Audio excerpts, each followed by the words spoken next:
do, do, do. Welcome to this News You Know Podcast, episode 6. My name's Bon. And sign up stories to talk about disability news in the UK. To explore the stories and give a little opinion. Don't know the news sites out there if it's disability news. Disabled people and news affects our lives is still underreported, and generally, as many of us already know, we are underrepresented in the media. So this podcast is just a little effort to try and redress that balance.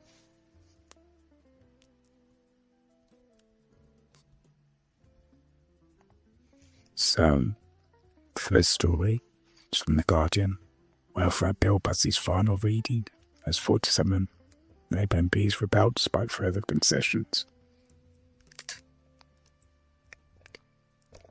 After a succession of votes and amendments, the bill passed to the final common stage by 336 votes to 242.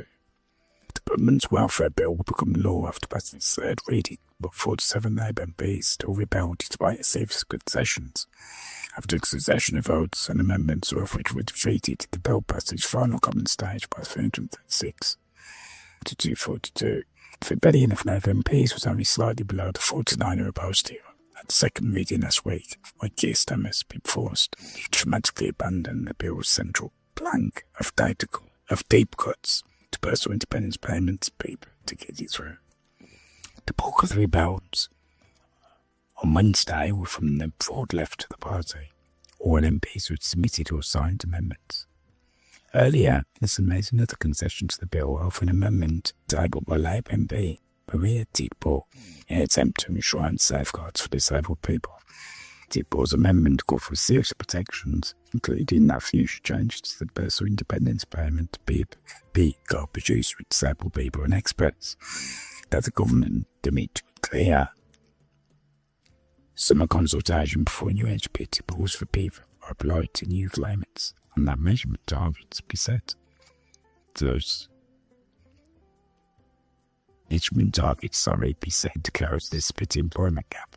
Ministers had already scrapped the proposal to tighten bid rules for existing claimants, removing roles entirely from the bill last week to avoid a beef rebellion. It also delayed changes for new claimants until further review led by Stephen Timms. The Minister of Social Security and Disability concludes later this year. Speaking at the end of the debate on the raw stage of the bill, which was called the Universal Credit and Personal Independence Payment Bill, but has now been renamed the Universal Credit Bill, Timms said the government would accept much of Tidball's amendment on its helpful trade reasons for changes. He said Tidball suggested any amendment phase. If you work with Disability Co-Production Task Force, which the majority of representations who either had disability or representatives from disability people's groups. Any conclusions on the review will be based on consensus and said that in that the outcome of the review will be central to the legislation that follows. However, Timms said he would not accept Tidball's proposal for a 12-month timetable for the review, saying he did not want to rush the process scheduled to end in autumn 2026. It's been the second time in several weeks that the government has been forced to make big revisions to its controversial legislation after a week of chaos in the Commons that left Starmer's authority bruised. Alongside Tidball's proposal, several backbench and Labour MPs declared Mitchell. Maskell tabled out amendments with Maskell, arguing that someone who has slipped out of and then back into limited capability for work and workplace activity. Age-based criteria are the side of April 2026 should still be able to claim the higher rate. The UN Organisation for Disabled People's Rights on Tuesday asked the UK government for details about the impact of its welfare bill, expressing its concern about its potential adverse effects. In a rare intervention, the UN committee said it had received credible information that the welfare changes would deepen the signs of regression and sought information on any measures to address the foreseeable risk of increasing poverty rates among persons with disability if cuts were proposed were approved.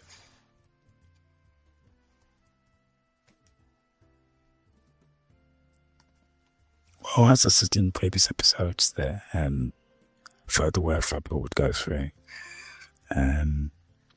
and that got so inevitable, fortunately, has done. I think the concessions, from any safe point for our concessions, actually, like I said in previous episodes, I just feel that it's a pause on what will be later down the line we visited. I think they'll talk about 2-tier system, and that's what it will create for new claimants, which I think can be true to a certain point, because eventually they'll come back to the table to review HPT for all claimants. I think these are just small series of concessions to get it off the line, and then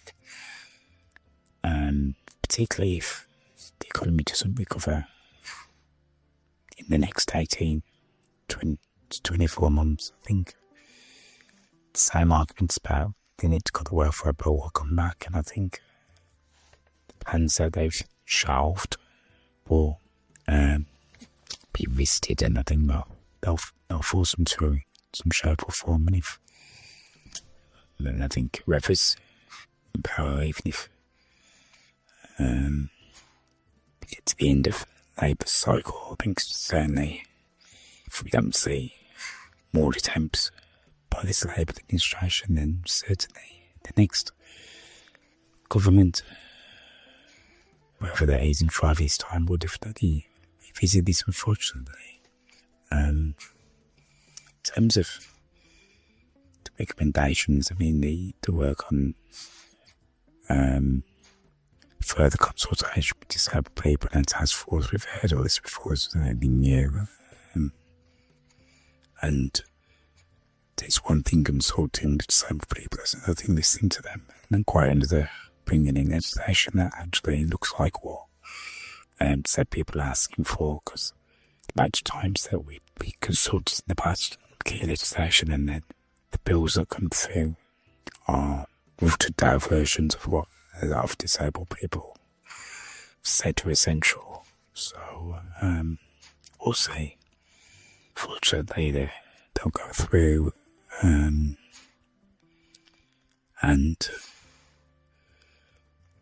we'll just have to keep speaking out and going to the table, and when the consultations do happen, it's people and organisations be very robust in terms of what they feel their needs are, and kind of framing alternate legislation, although it's not, shouldn't be any Crib's job to kind of go that far in terms of trying to act as if they're politicians in terms of shaping frameworks for legislation, but unfortunately, that's what it will have to be in terms of those with the political knowledge of and doing policy knowledge will have to kind of shape a framework of what they see to be from Peter Crib's alternative workable legislation, and then bring that to any stakeholder meetings and try and we favour MPs to try and shape whatever comes forward from the government. Good luck with that, but that's where I'm have to be. The next story is from the BBC. Had to watch Justin Timberlake from car park. Goer, who had to watch Justin Timberlake perform from a car park, that said music venues need to be doing more to make sure they're accessible to disabled fans. Sarah Stacey tickets to see Timberlake along Immerse headline last week's Stratford City Festival, although but sign in September. Just say gentle believing Timberlake's gig they have to watch at the start of the set. Behind were fans the car park plus black accessibility inside Chelmsford City Racecourse. The Essex venue has apologised and has missed Stacey for a choice to prevent similar issues in the future. The 39-year-old from Madrid said she had visited the racecourse before without any show, but experienced Bentley she decided to return to see Alan Boats before Sunday. She says, I've been trying to get tickets for Justin, and I think he'll be out too, but disabled tickets are so hard to get. and I saw they were going to transfer through. It was brilliant, she said. However, when she got there, she said, there's gravel on the ground, hard flooring, a brown wheelchair got stuck. She said she returned to the car park because I was in the place, I'd be able to come see it. She said I stayed for a little bit and got really upset I wasn't able to see it. I'd been able to see more people recording to me more life. So Stacey, diverse English, association, never faced exhibited problems at any music venue before, and should be taking the race course up on its offer for every turn and give advice. Judge of the City Race Court said he was deeply disappointed. He could not resolve from his Stacey's issues on Friday night in Gross. Fits every day. In all our events, he sought in terms for the City Race Course. It takes from CVC, and so as his previous experience to have a good job recording for the accessible events. They've said the Champs City Live we entered with more accessible provisions than ever before, which is why we're deeply disappointed with him May and 8.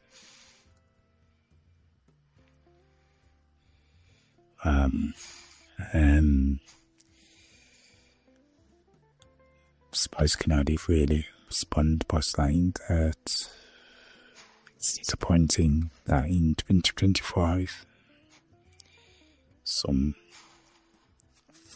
30 years after the past 30 they were still having these conversations. I think it's previous episode talked about accessibility and in general, I think we talked about travel and access to trains, but seems nothing really has changed with its DDA or the equalities. But what's amalgamating equalities at the fact that this is still going on in 25 and from a lot of people here from seems to be getting potentially even worse. Said in terms of venues and accessibility, especially in terms of people I know that got to live events. Friends who are wheelchair users particularly. I've a few friends had issue with problems. Funny enough, she mentions the OT in the store, the O2 in her store here. Friends I went to an O2 venue recently and there was a problem with accessibility because the provision they'd given for disabled friends, the venue was in a blind spot and the view was really, really bad, horrendous. So I think I've taken several steps forward, but it seems like similar to everything. As we come in theme, I keep talking about it. It seems things have gone backwards in the last 15 years. It seems like that's accessibility is going backwards, not forwards.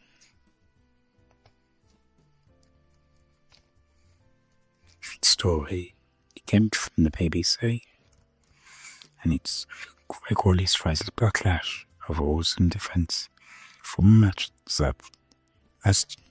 former Master Chef host Greg Wallace is facing criticism from charities and groups working with disabled people after repeated claims of misconduct that he's facing to his autism diagnosis. Several dozens of people have come forward to the BBC News with allegations about Wallace, including inappropriate sexual comments, touching, groping, which he also denies. The presenter defended himself and also said the VCB diagnosed with autism. That BBC bosses has felt this to my disability, protect me from what I now as dangerous environment. On Chanty told BBC News that autism is not a free pass for proper behaviour, or all the Greeks warn that such demands is stigmatised in the autistic community.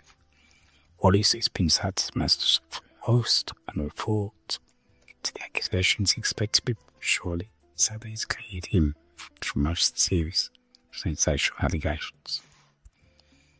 On Tuesday, Wallace brought an Instagram manual diversity in their former diagnosis autism was suspected and discussed by colleagues across countless seasons of MasterChef. Yet that team was done to investigate my disability or protect me from what I now realise was a dangerous environment for over 20 years. On Thursday,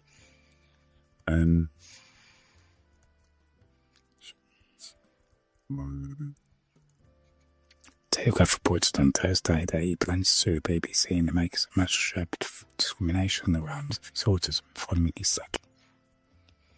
Friends of Wallace are saying his autism means he can't wear underwear, and that his condition was partly to blame for his alleged inappropriate behaviour. Speaking to BBC News, Stephen Fowler, founder of this political consultancy, brand ambitions that there was no serious of being inappropriate to people in society.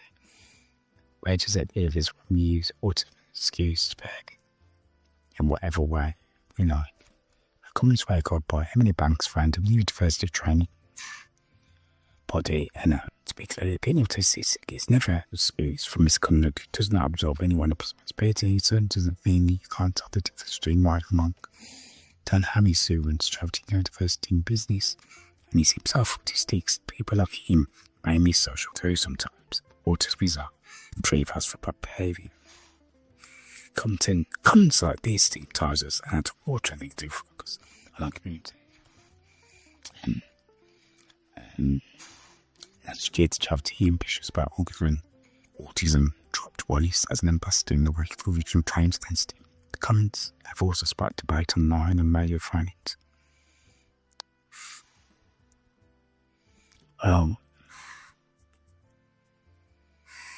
think it's a difficult one, really. In terms of the person to themselves without seeing the full report on the behaviours, etc. and so forth. I think it's accepted wisdom in regards to the individual themselves. There was inappropriate behaviour that happened. Obviously, it's been sacked from his job now, but I think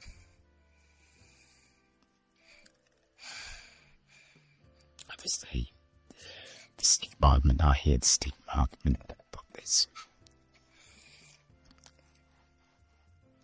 I think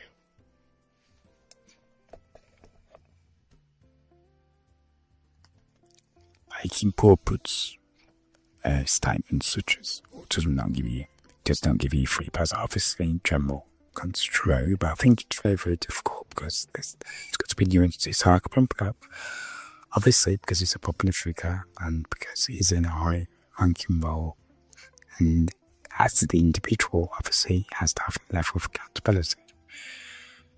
And he's been sacked from his job, so he's been found accountable.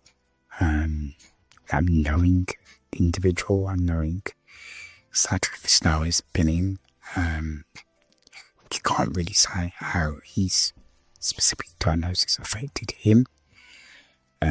What you would say is for someone in his position, Scotty's position, and with his ability and intellect in the field that he's in, there's a level of understanding and knowledge, and yes, there might be obviously issues with social cues, but someone at his level of intellect probably is much being to understand that although there would be difficulty with social understanding, there's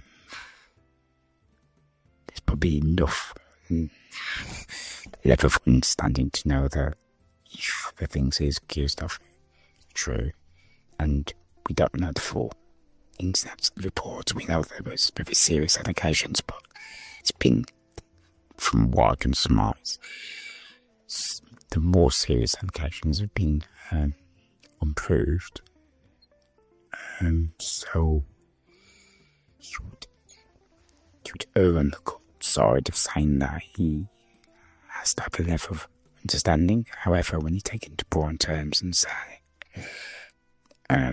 autism is not an excuse for bad behaviour, yes, no, it's not. However, how it presents in various individuals and if it's the only factor that's there, because a lot of the times the comorbidity often with the learning disability has an effect as well on understanding the behaviour. So I think when it's very difficult, because when that is the case, when often people don't have an understanding of what they're doing, and behaviours that we would probably frown upon and not understood by those individuals, and how those individuals aren't Greg Wallace. However, making those conclusions that, yes, on one hand stigmatises our whole community, but then when you're with individuals who are not in the position that Greg Wallace is in, and you've got,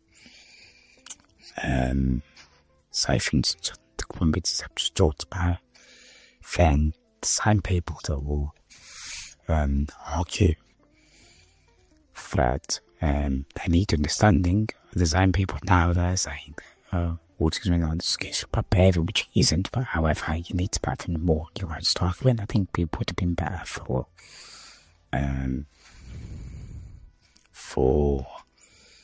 there to be a more nuanced response from the people that are coming forward, because I think often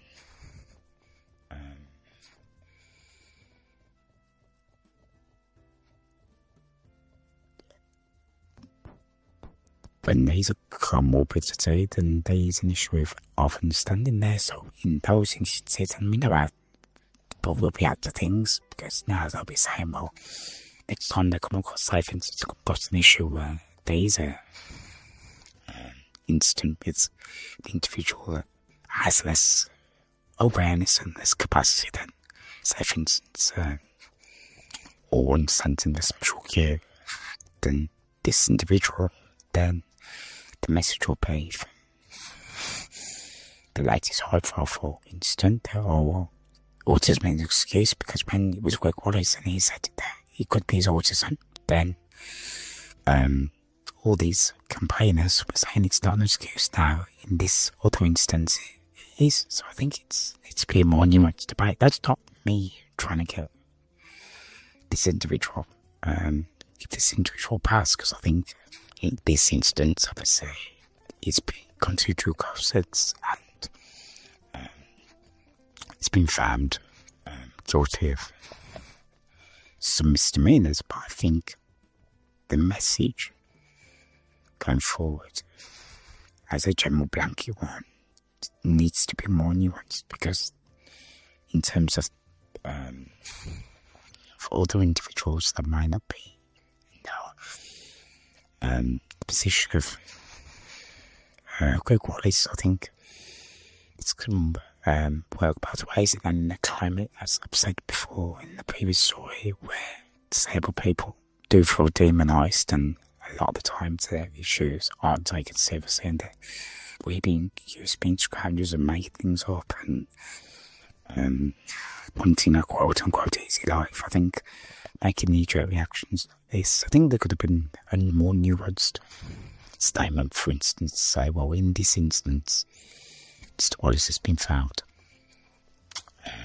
over a serious period of time to have been accused of various things. He's been found guilty by his employers. However, in other instances, autism is that fixed thing. It affects other people in different ways, and that they could be other influences that impact it, i.e. learn disability, etc. and so forth. Now, in some cases, it affects social interactions and understanding, and where the line is and barriers are, but in this instance, what's been found is that it's been through due process, and it's mishap.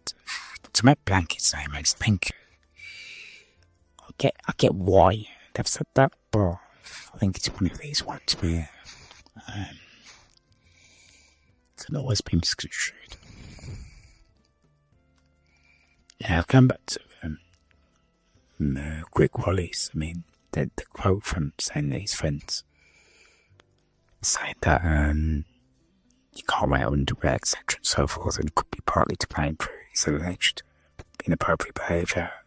I mean, who's to know whether, and I'm not here to defend him, but if it has been an underlying, and also there's a culture, we know there's a culture, because there's this ultra-dressed BBC employee to be accused of inappropriate behaviour or bad behaviour, inappropriate behaviour, bullying, whatever it might be. And we do know, particularly from the U-Tree, that these big stars often are allowed to wield a like Byron and no one says anything to them. And I think if you do have someone with, and again, it sounds like a defence, but I'm not trying trying to defend, to try to put a different perspective is that if there is a level of autism there, then and no one is actually looking at it and stepping in and saying this behaviour is inappropriate, and there's a lack of social awareness, etc. and so forth. Remember, that did play a part. We don't know that. And that's not a difference. That's just saying that it could be an issue, and if he's told his employees about his autism, and there's been no appropriate response from the employers, because I think whatever the case is, and it is an autism, even if he wasn't autistic, I think from what has come out, I think there's a lot of people around that should have stepped in and done more, as is often the case with big stars who show increasing signs of bad behaviour.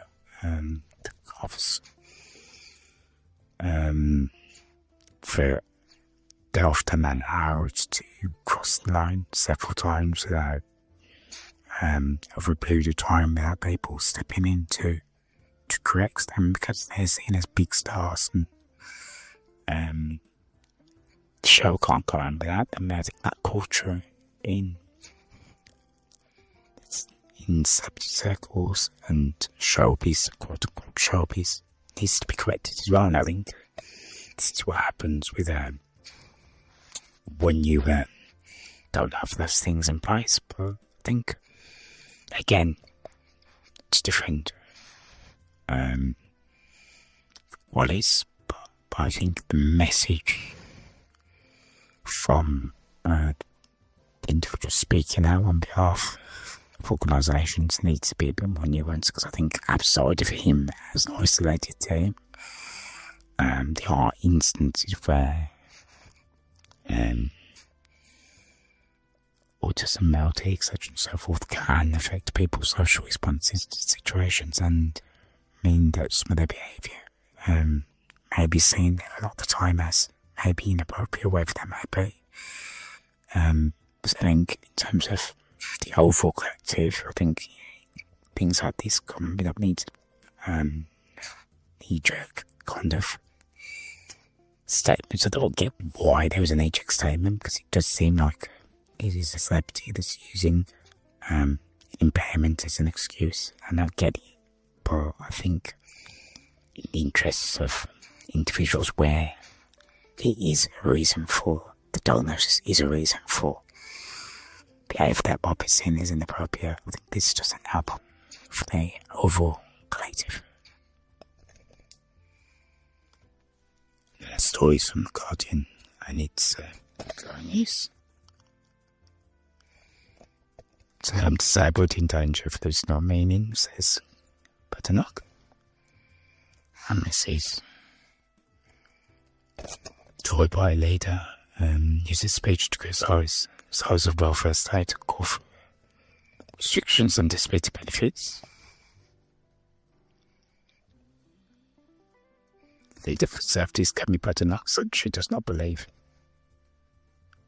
1 in 4 people are disabled and attendants in danger of losing sort of meaning that she used to speech to criticise size from welfare state, but not called for restrictions as to be painful for those suffering conditions,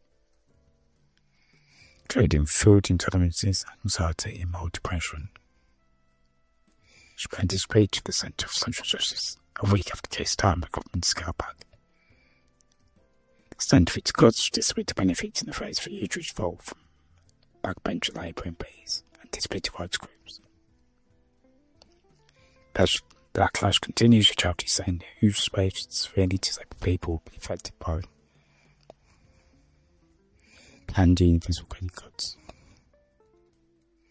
However, Badenoch said the cuts did not go far enough. The Conservatives haven't tabled a proposal to stop sick benefits going to foreign nationals. If I live in a country where 1 in 4 people self-report as disabled and people receiving disability benefits for having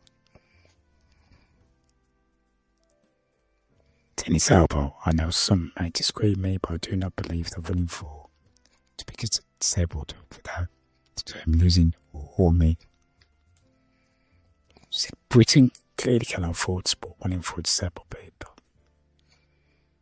1 in 4 people classify themselves disabled. We come to draw the line in sand about which conditions the state gives support out for. Food entitlements are a medical fact, but they're not something you should be handing out. You can't ask for. Nice, that's a joke. That actually happens. She says an anxiety and motivation are real conditions that doesn't mean these suffering should be signed off. Could expand.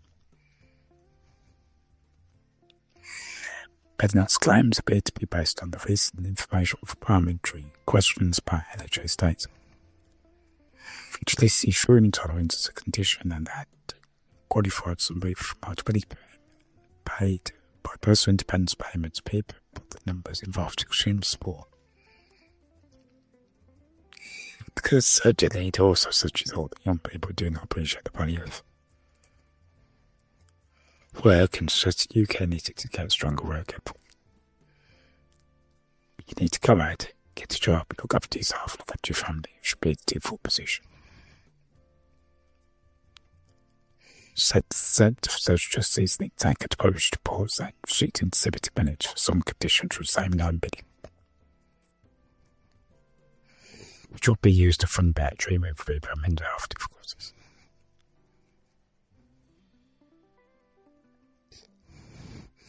Wow. Well, to just say, a few stories ago, we've got the next government will bring in the level of cuts that the Labour could just scale back from. So these welfare cuts will cover people regardless. And what does that say? If it's all they cover, they definitely would. Wow. Try to close his mouth. I know it takes better look. If she says a course, Chembrick or James Cavalier again, whoever comes in. Or definitely fall into power. The cuts will come. I mean, the anticipated lose so meaning. I mean, it's this typical right-wing drivel, really. Food intolerance, etc. and so forth. The disabilities and not disabilities, health conditions, who cares really? Do people get the support they need?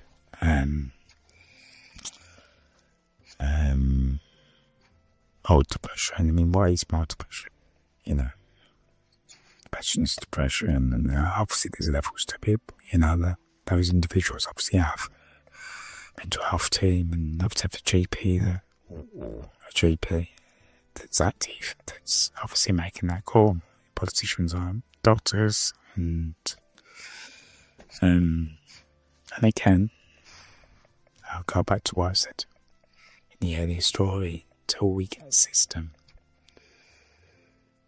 that looks at the frameworks, but I have to get people into meaningful work, the education that fits into that fits into a system that will give them meaningful employment, and a living wage, real living wage, then none of this is going to change.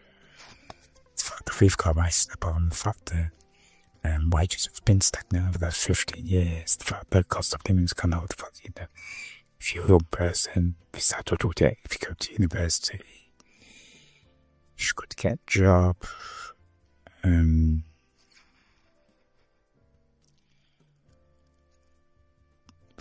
Economy, the rental market is absolutely on the floor.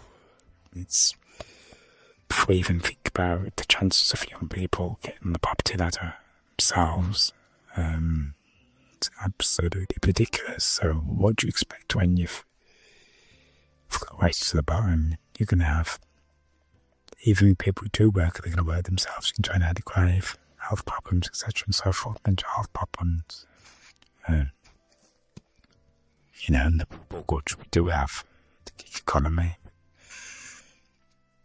It's, if you start off with work, you're not going to work for long. And, until ethics, issues with the economy and issues with employment, etc. and so forth, and this is going to be a spiral. There's no easy solutions, but it's what we pay them for, and to be honest, the only thing they're interested in is offering low-paid work to individuals and blaming them when they get ill. But this rhetoric from the Tory government is just nothing new. In this kind of they get a job stuff, isn't that just Norman to get on your bike from the 80s with Thatcher? It's just all the same recycles that are in nonsense, really, to be honest. But fair enough if there's from that, and that's what to say that there's. I mean, there's always going to be people there. The odd individual, perhaps.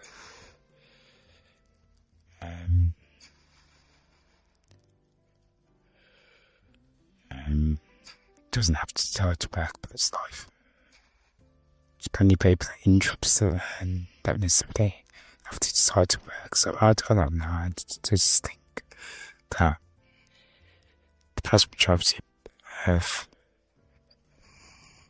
people in the welfare system are really there for a reason, and even those that perhaps just go to work don't get the right support, and that's the issue with that whole scheme. Even people in job seekers, they isn't support out there. I mean, unless you're I know people have happy that have been looking for work and they've worked all their lives and they've put a few over certain unless you're looking for kind of